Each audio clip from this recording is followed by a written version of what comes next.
시간에는 잊지 마라고 하는 주제를 가지고 주의 말씀을 함께 듣도록 하겠습니다. 여러분이 잘 알고 있듯이 저희 집에는 3명의 아들이 있습니다. 제가 볼 때는 3명의 외모가 다 다른데 다른 사람들은 다 비슷비슷하다고 합니다. 둘째 아들이 중학교에 다닐 때에 셋째 아들도 함께 중학교 다녔는데 어느 날 둘째 아들 친구에게 누가 와서 이렇게 말했다는 겁니다. 나 네 동생 봤다 라고 말했답니다. 아마 둘째와 셋째 얼굴이 너무나 비슷하기 때문에 그런 말을 한 것 같습니다. 외모는 비슷하지만 3명이 살아가는 방식은 크게 다릅니다. 돈이 생겼을 때에 책을 사서 공부하는 아들이 있는가 하면 친구를 만나서 여기저기 다니면서 많은 것을 경험하기 좋아하는 아들이 있기도 합니다. 또 돈이 생기면 그것을 그대로 통장에 두는 아들이 있기도 합니다. 음식을 대할 때도 크게 다릅니다. 먹는 것에 그다지 관심이 없어서 그냥 배만 채우면 된다 하는 아들이 있는가 하면 맛있는 것을 찾아다니면서 이것저것 먹어보는 아들이 있고 또 자신이 좋아하는 음식에만 손이 가는 아들이 있습니다. 어렸을 때는 다 같은 줄 알았습니다. 그런데 자라면서 서로 다른 모습이 점점 많이 드러납니다. 앞으로 시간이 더 지나면 더 다른 모습이 많아질 겁니다. 제 자녀를 보면서 저희 형제를 떠올려 봤습니다. 제 형제는 2남이녀 4남매인데 요즘 만나면 서로 간의 입맛과 취미와 성격이 크게 다름을 발견합니다. 어렸을 때 한 집에 살았을 때에는 다 같은 줄 알았는데 서로 다른 자리에서 다른 일을 하고 다른 사람을 만나는 가운데 서로가 다름을 크게 실감하고 있습니다. 그렇습니다. 이 세상에 있는 사람은 다 다릅니다. 똑같은 사람이 하나도 없습니다. 다르기 때문에 좋은 것도 있지만 때로는 다르기 때문에 불편할 수도 있습니다. 자신은 따뜻한 것을 좋아하는데 상대가 찬 것을 좋아해서 따뜻한 것을 견디지 못한다면 한 자리 있는 것이 불편해집니다. 자신은 간이 적은 음식을 좋아하는데 간이 강한 음식을 좋아하는 사람을 만나면 함께 식사하는 것이 불편합니다. 조용한 것을 좋아하는데 목소리가 크고 말이 많은 사람을 만나면 함께 대화하기도 불편합니다. 활동하는 것을 좋아하는데 움직이는 것을 싫어하고 가만히 있는 것을 좋아하는 사람과 함께 여행을 하려면 불편합니다. 그렇습니다. 상대가 특별히 잘못한 것은 아니지만 자신과 맞지 않으면 우리는 불편해합니다. 그리고 자신과 같은 것이 적은 사람을 만나면 함께 하고자 하는 마음이 줄어들고 맙니다. 간혹 이런 말하는 사람이 있습니다. 나는 안무기하고는 맞는 것이 하나도 없어 라고 말하는 사람이 있습니다. 정말로 살다 보면 만나는 사람 중에 자신과 전혀 맞지 않는 사람이 있습니다. 그 사람과는 말도 잘 통하지 않고 맞는 것이 하나도 없어서 함께 있는 것이 거북하기도 합니다. 그런데 우리가 한 가지 물을 것이 있죠. 정말로 자신과 맞지 않는 사람과는 맞는 것이 하나도 없을까 하는 것입니다. 성별이 다를 수가 있고 피부색이 다를 수가 있고 외모가 다를 수가 있습니다. 사용하는 말도 다르고 취미가 다를 수도 있습니다. 맞는 것이 일치하는 것이 하나도 없어 보이는 사람이 있습니다. 그러나 그 사람과 나 자신이 외모와 성격이 다르다고 해서 신체의 반응이 다르지는 아니합니다. 만약에 사람마다 신체의 반응이 다르다면 의학이 발달할 수 없었을 겁니다. 과학이 발달하고 의학이 발달하는 것은 사람의 몸의 반응이 다르지 않기 때문입니다. 제가 머리가 아플 때 먹는 진통제가 있습니다. 그 진통제가 저에게 효과가 있듯이 머리가 아픈 다른 사람이 그 진통제를 먹어도 효과가 있습니다. 저에게만 효과가 있고 다른 사람에게 효과가 없다면 그 진통제는 결코 만들어지지 않았을 것입니다. 그렇습니다. 사람은 서로 간에 다른 것도 많이 있지만 공통점이 있습니다. 이 공통점은 같은 시대에 사는 사람들에게만 나타나는 것은 아닙니다. 우리나라 사람들의 몸이 아프면 한의원에 갈 때가 있습니다. 한의원에 가서 침을 맞기도 하고 약을 처방받기도 합니다. 우리나라 한방에서 제일 권위 있다고 여기는 사람은 허준입니다. 그것은 동의보감대로 약을 처방했다고 그러면 사람들이 그 약에 대한 권위를 인정을 합니다. 그런데 허준이 동의보감을 쓴 것은 지금부터 426년 전인 1596년입니다. 오래됐습니다. 그런데도 사람이 동의보감을 신뢰합니다. 왜 그렇습니까? 그때의 치료 방법이 지금도 유효하기 때문입니다. 그 당시 사람의 몸이나 지금 우리 시대의 사람의 몸이 같기 때문입니다. 그렇습니다. 사람은 다른 것 같아도 같습니다. 같기 때문에 다른 사람에게 적용하는 것을 나에게도 적용할 수가 있고 나에게 적용하는 것을 다른 사람에게 적용할 수도 있습니다. 이것은 시대를 뛰어넘습니다. 그렇다면 우린 여기서 한 가지 질문할 것이 있습니다. 성경은 어떨까 하는 겁니다. 성경에 따라 살아야 한다고 말할 때에 이런 말을 하는 사람들이 있습니다. 왜 우리나라 사람이 우리와 피 한 방울 섞이지 않는 이스라엘 사람들이 경험한 신을 믿느냐 라고 묻기도 합니다. 얼핏 들으면 옳은 말처럼 보입니다. 우리나라 사람과 이스라엘 사람은 서로 다르기 때문입니다. 그리고 살고 있는 장소도 크게 다릅니다. 그러니까 우리나라 사람이 이스라엘이 믿는 신을 믿을 필요가 있겠냐는 말은 타당해 보입니다. 그런데 우리가 여기서 한 가지 되물을 것이 있습니다. 그렇다면 왜 우리나라 사람이 서양 사람들이 만들고 개발한 의학을 받아들여서 병원을 세우고 치료하느냐 하는 것입니다. 이유는 간단하죠. 서양 사람이나 우리나라 사람은 피부가 다르고 살아가는 방식은 다를지 모르겠지만 몸의 구조와 반응은 같기 때문입니다. 만약에 다르다면 우리가 서양 의학을 받아들일 필요가 없습니다. 눈에 보이는 외모는 달라도 몸 안은 같기 때문에 동양 사람들임에도 불구하고 서양의 의학을 받아들입니다. 우리가 성경을 읽고 성경에 있는 하나님을 믿는 이유가 무엇이겠습니까? 그 이유는 성경에 등장하는 사람들은 우리와 외모가 다르고 살아가는 방식도 다르고 사는 지역도 다르지만 같음이 있기 때문입니다. 성경에 있는 사람들과 우리가 같다고 말할 때에 어떤 사람들은 이런 질문을 하기도 합니다. 의학은 몸을 다루지만 성경은 사람의 마음과 생각과 정신을 다루지 않습니까?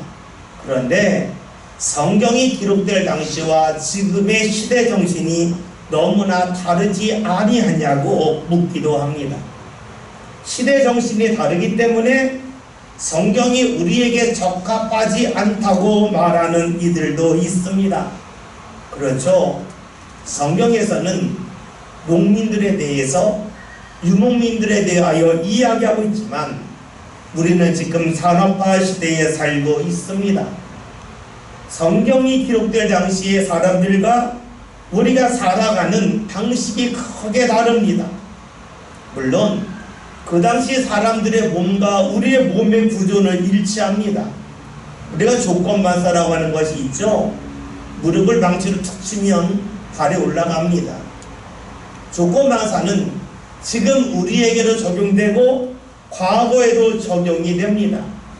그런데 성경에 나와 있는 일들은 우리 시대에 반복되지 않고 있습니다.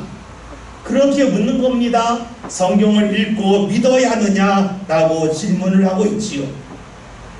만약에 성경에 나와 있는 많은 일들과 사건들이 지금도 여전히 똑같이 반복이 된다면, 조건반사처럼 그대로 반복이 된다면 우리가 성경을 읽어야 된다고 강변할 수가 있습니다. 그런데 성경에 있는 일이 지금 똑같이 반복되지는 아니합니다.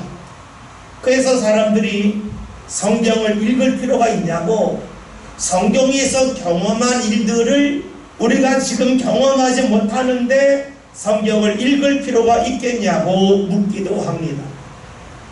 정말 그렇죠. 성경을 보면 이스라엘 사람들이 애굽에서 종살이 하다가 나올 때 바다가 갈라졌습니다.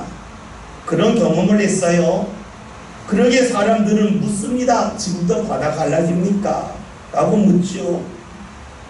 조건반사처럼 무릎을 망치로 쳐서 팔이 올라오듯이 하나님의 일도 똑같이 반복이 된다면 지금도 바다가 갈라져야 합니다. 그런데 그런 일이 나타나지 않기 때문에 사람들은 성경을 믿기 어렵다고 말을 합니다. 믿는다 할지라도 성경에 나와 있는 일들은 과거에 있었던 일이겠지만 지금은 아니라고 말하기도 합니다.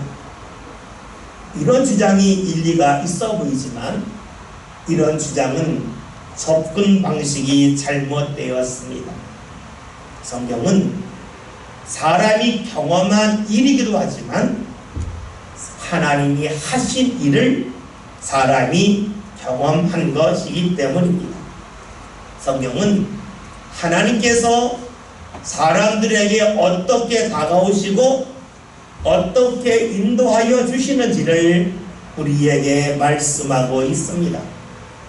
그렇게 성경에 나와 있는 하나님이 하신 일은 하나님이 일을 이렇게 하신다고 하는 것을 샘플로 보여주는 거라고 볼 수가 있습니다. 의학으로 말하면 성경에 나와 있는 수많은 말씀은 하나님을 경험한 것에 대한 임상실험이라고 말할 수가 있습니다. 며칠 전에 우리나라 SK그룹에서 코로나 백신 국산화에 성공했습니다. 이를 위해서 수년 동안 1차 임상실험, 2차 임상실험, 3차 임상실험을 했습니다. 그 실험에서 성공했기 때문에 백신을 사용할 수가 있습니다. 성경에서 나와 있는 수많은 하나님이 행하신 사건은 하나님이 이를 어떻게 하시는지, 그리고 그 일을 통하여 우리를 어떻게 이끌고 계신지를 보여주고 있습니다. 그리고 그 하나님께서는 시대와 공간을 넘어서서 일하신다고 하는 것을, 그리고 일하시는 방법을 우리에게 설명해 주고 있습니다. 따라서 우리가 성경을 볼 때에는 하나님이 과거에 행하신 일만 보는 것이 아닙니다. 하나님이 어떻게 일을 행하시는지를, 하나님의 성품을 보는 것이 중요합니다. 학교에서 수학을 배울 때에 무엇을 보아야 될까요? 물론 답안지에 제대로 기입했느냐, 답을 아는 것도 중요하지만 더 중요한 것은 식을 아는 것입니다. 우리가 성경을 통하여 수많은 사람을 보는데 성경에 나오는 수많은 사람들이 어떤 답을 얻었느냐 하는 것보다 더 중요한 것은 그들이 어떠한 식을 경험했느냐가 더 중요합니다. 이렇게 답이 아닌 식을 보고자 할 때에 우리는 성경을 제대로 볼 수가 있고 제대로 읽을 수가 있습니다. 특히 오늘 우리가 읽은 말씀을 볼 때에는 하나님이 어떤 일을 하셨느냐를 보는 것보다는 하나님이 어떻게 일을 하셨는가를 반드시 보아야만 합니다. 그렇지 않다면 우리 성경을 보면서 하나님이 과거에는 일하셨지만 지금은 일하지 않는다고 하는 변론에 이를 것이고, 그렇게 된다면 우리는 성경을 읽지 아니할 것입니다. 오늘 말씀은 이렇게 시작을 하지요. 본문 14절에 있는 말씀을 함께 보겠습니다.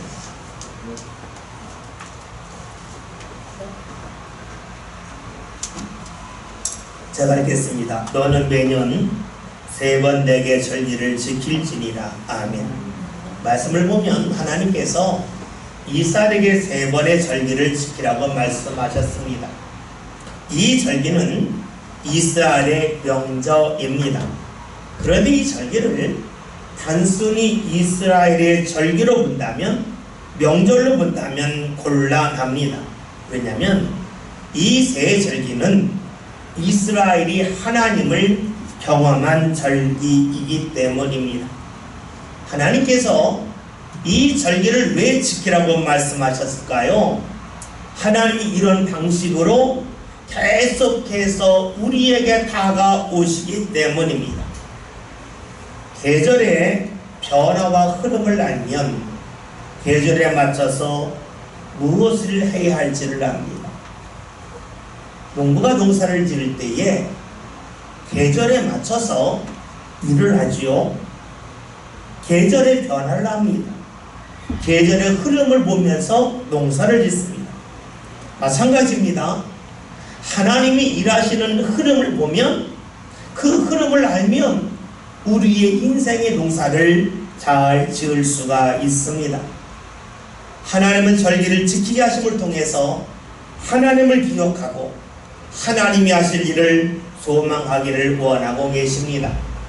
그러면 하나님이 말씀하신 절기는 어떤 절기일까요? 15절에는 말씀을 제가 읽겠습니다. 너는 무교병의 절기를 지켜라. 내가 네게 명령한 대로 아비벌이 정한 때에 이래 동안 무교병을 먹을지니 이는 그 달에 네가 애굽에서 나왔습니다.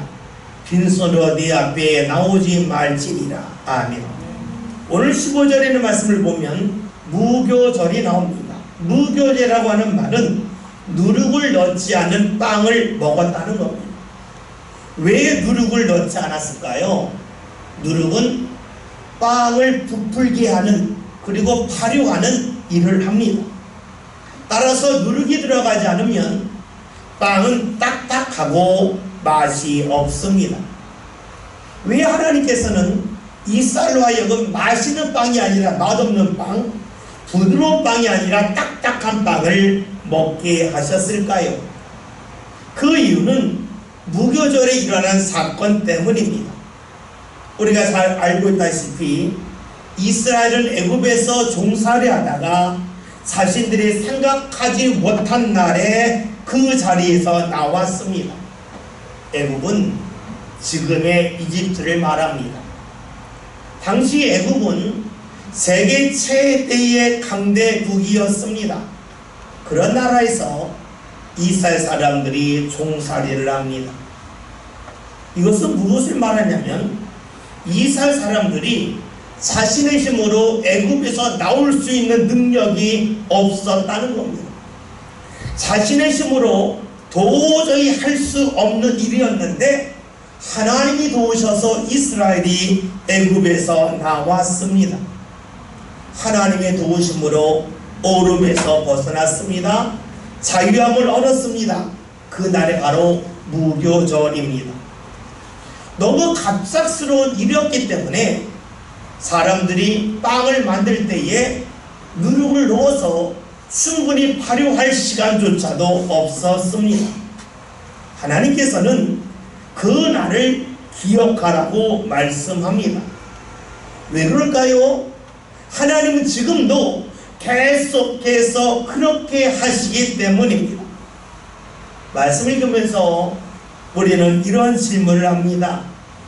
이스라엘 사람들은 애굽에서 종살이 했지만 지금 우리는 자유롭게 삽니다. 종살이 하지 않습니다. 그렇다면 그들이 지킨 무교절과 우리와의 삶은 전혀 관계가 없다라고 말을 합니다. 우리가 생각하는 것은 몸의 지배를 생각을 합니다. 그 누구의 지배로 받지 않는다고 우리는 말을 하지요. 그런데 우리의 삶이 정말로 그렇습니까?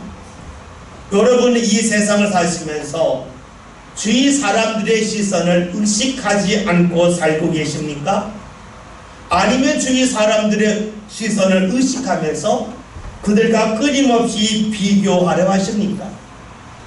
많은 사람들은 주위 사람들과 자신을 비교하면서 자신의 위치를 확인하려 합니다. 우리는 경쟁에 익숙하고 그 경쟁 속에서 내 위치가 어디쯤이 될까 하는 것을 가늠하려고 합니다. 또한 우리는 자신이 세운 목표를 절대화하기도 합니다. 내가 세운 목표가 있고 내가 꿈꾸는 일이 있는데 이것이 이루어지지 않으면 안 된다라고 여깁니다. 오늘 우리는 누군가의 지배를 받는 것 같지 않아 보이지만 실제로 다른 사람들이 나를 어떻게 보느냐?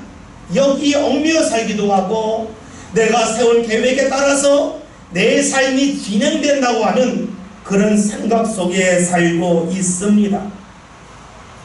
여러분, 누군가 여러분에게 찾아서 묻습니다. 난 옆 사람 의식해서 너무 힘듭니다. 제가 세운 목표가 있는데 이루어지지 않아서 너무 힘듭니다 라고 말하면 여러분은 뭐라고 말합니까? 그렇게 살지 말라고, 편하게 살라고 답을 줍니다. 그런데 문제는 정작 자신은 그렇게 하지 못한다는 데 있습니다. 무엇을 말합니까? 우리는 답을 알고 있지만 답을 풀어갈 능력이 자신에게 없다 하는 것입니다. 생각해 보십시오. 이스라엘 사람들이 애굽에서 노예 생활할 때에, 종살이 할 때에 거기서 나가야 되는 것을 몰랐을까요? 알았습니다. 종살이 하지 말아야 된다 압니다. 답을 알아요. 그러나 그 답을 풀어갈 능력이 그들에게 없었습니다. 답을 알지만 풀어갈 능력이 없는 이스라엘 사람들을 하나님께서 이끌어 주셨습니다. 여러분, 무엇을 말하겠습니까? 사람은 답을 알지만 그 답을 풀어갈 능력이 없다는 겁니다. 이스라엘이 애굽에서 나와야 함을 알지만 나올 수 있는 능력이 없었던 것 같지요. 그런데 하나님께서 어떻게 하십니까? 네 능력으로 하지 못하지만 내가 도우면 된다고 하는 것을 하나님이 보여주셨습니다. 사람들은 답을 누구나 잘 압니다. 성경에 나와 있는 가장 위대한 사도인 바울 역시 그랬습니다. 로마서 7장의 말씀을 보면 그는 이런 고백을 합니다. 저는 제 마음으로 어떻게 살릴 줄 알아요. 그런데 제가 막상 살 때에는 그렇게 못 살아요 라고 고백을 하는 겁니다. 어떻게 살아야 될 줄 알지만 그렇게 살지 못하는 자신이 너무너무 한탄스러웠습니다. 안 되는 겁니다. 그런데 그가 나중에 고백을 합니다. 주의 영이 자신과 함께 했더니 하나님이 자신을 도웠더니 아는 답대로 살 수 있게 되었다라고 고백을 합니다. 여러분, 무교절을 지킨다고 하는 것은 단순히 이스라엘이 경험한 명절을 지키는 것이 아닙니다. 무교절을 지킨다고 하는 것은 하나님이 사람을 건지신다고 하는 것을 기억하라는 겁니다. 답을 알지만 답대로 살지 못하는 너희를 하나님이 건지시고 지키신다고 하는 것이 바로 무교절이고, 그 무교절의 역사가 나타나기를 소망한다면 무교절을 지키라라고 말씀합니다. 그 다음 명절이 무엇일까요? 16절 상반절을 보면 이렇게 말씀합니다. 맥추절을 지키라. 이는 네가 수고하여 밭에 뿌린 것에 첫 열매를 거두이니라. 오늘 말씀에서는 맥추절을 지키라 라고 말씀합니다. 오늘이 맥추감사주일이죠. 바로 여기서 나왔습니다.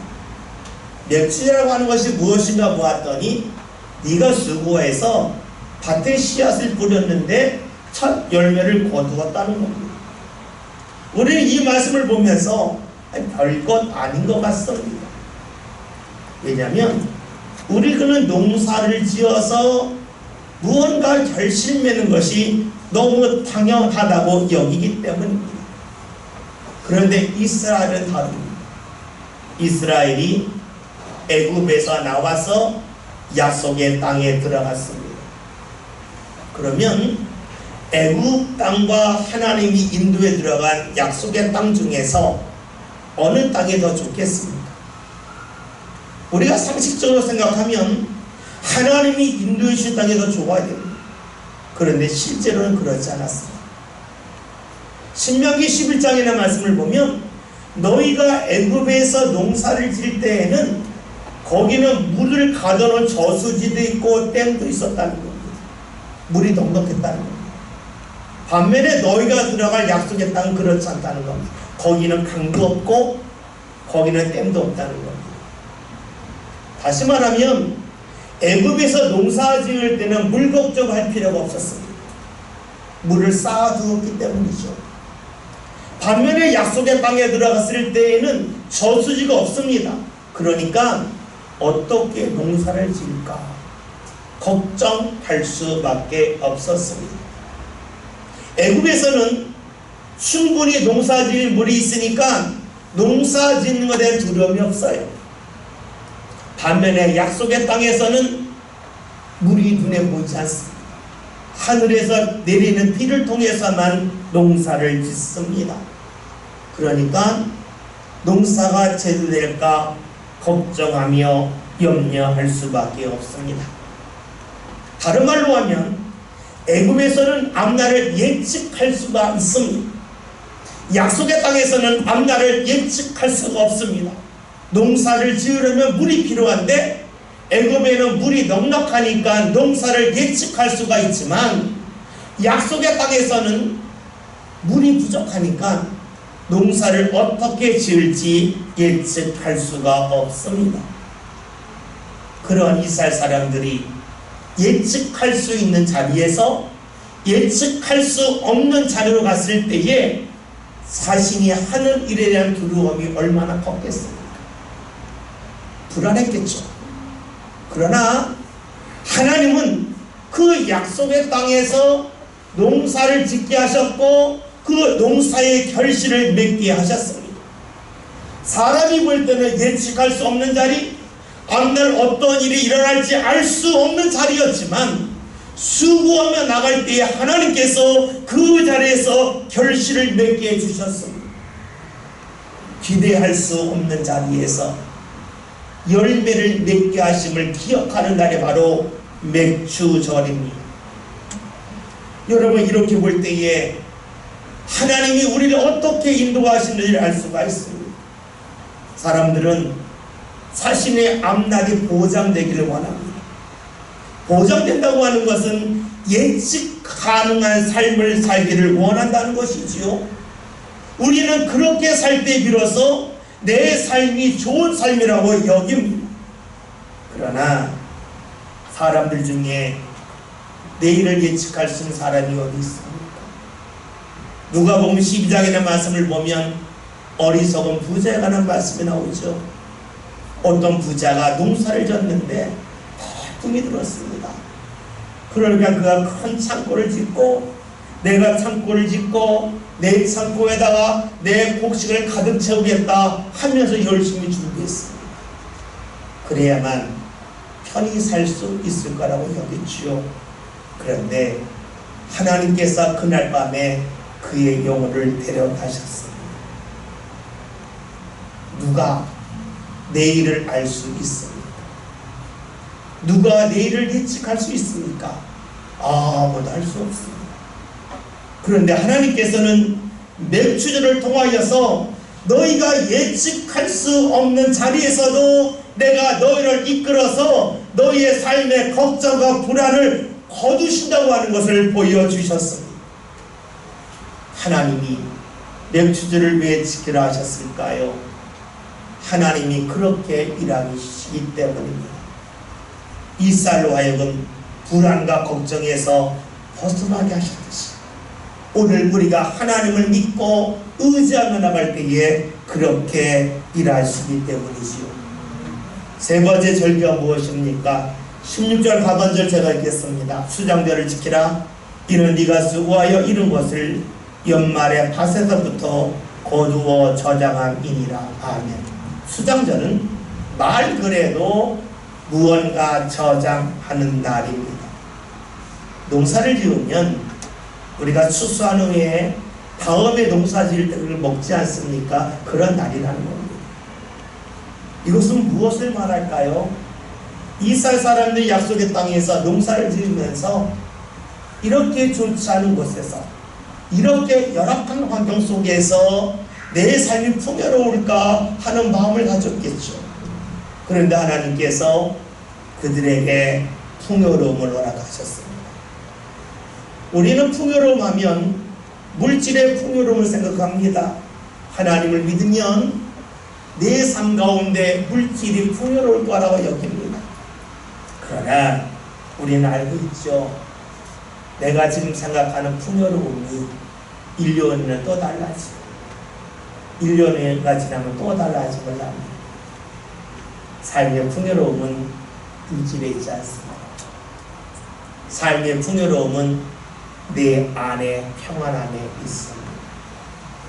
내 삶이 평안하면 가진 것이 다른 사람들 볼 때는 적어 보여도 풍요롭고 내 마음에 평안함이 없으면 이 평안함을 물질로 채우고자 물질을 모으고 모으지만 그 속에 평안함이 없습니다. 주님께서는 힘든 자리에서도 농사를 짓게 하셔서 풍요로운 결실을 맺게 해주셨습니다. 삶을 평안으로 인도해 주셨지요. 주님께서 우리에게 하시는 것이 무엇입니까? 그것은 삶의 평안입니다. 힘든 자리에서도 어려운 자리에서도 흔들리지 아니하도록 우리의 삶을 붙잡아 주십니다. 오늘 성경에서는 하나님이 지키라고 한 세 가지 절기 그리고 하나님이 하시는 일에 관한 말씀이 나와 있습니다. 말씀을 보면 무교절과 맥추절과 수장절입니다. 하나님께서 우리가 할 수 없는 일을 하게 하시고 우리가 기대할 수 없는 것을 이루어 주시고 삶의 평안을 주십니다. 여러분, 예수님 일을 우리에게 온전히 이루어 주십니다. 예수님이 함께 하심을 통하여 우리의 삶은 건짐을 받습니다. 불안에서, 두려움에서, 그리고 나의 생각에서 벗어날 수 있도록 이끌어 주십니다. 왜 그렇습니까? 나보다 주님이 뛰어남을 우리는 발견할 수 있기 때문이지요. 그 주님이 함께 하실 때에 우리가 힘들어 보이는 자리에서도 주께서 주시는 은혜를 발견하게 되고 그 은혜 속에 우리의 삶의 평안함을 허락하여 주십니다. 그러기에 예수님은 3대 절기인 무교절과 맥추절과 수장절을 이루신 분입니다. 오늘 말씀 제목이 있다 잊지마입니다. 우리에게는 성경이 있습니다. 하나님이 우리를 인도하심도 있습니다. 그러나 우리는 성경을 보면서 자꾸만 과거에 있었던 일로 여기면서 지금 나와 함께 하시는 하나님을 혹여나 있는지 모르겠습니다. 성경은 하나님께서 과거에 행하신 일을 기록함을 통해서 오늘도 이런 방식으로 일하심을 우리에게 알려주고 있습니다. 그러기에 우리가 성경을 읽으면서 성경이 있다는 데서 멈춘 것이 아니라 성경에서 행하신 하나님의 일이 지금도 진행됨을 잊지 말아야 될 것입니다. 그래서 오늘 말씀 제목이 잊지 마입니다. 여러분, 주의 말씀을 보면서 하나님을 성경 속에 가두지 맙시다. 성경을 보면서 하나님의 역사가 과거 이스라엘에게 일어났다고 한정짓지 맙시다. 성경에서 역사하신 하나님은 오늘도 우리에게 역사하심을 잊지 맙시다. 그리하여 우리의 삶을 건지시는 주님, 그리고 내 기대를 뛰어넘어서 나를 인도하시며 평화를 주시는 주의 역사가 저와 여러분들 삶 가운데 반드시 나타날 수 있기를 주의 이름으로 기원드립니다. 기도합니다.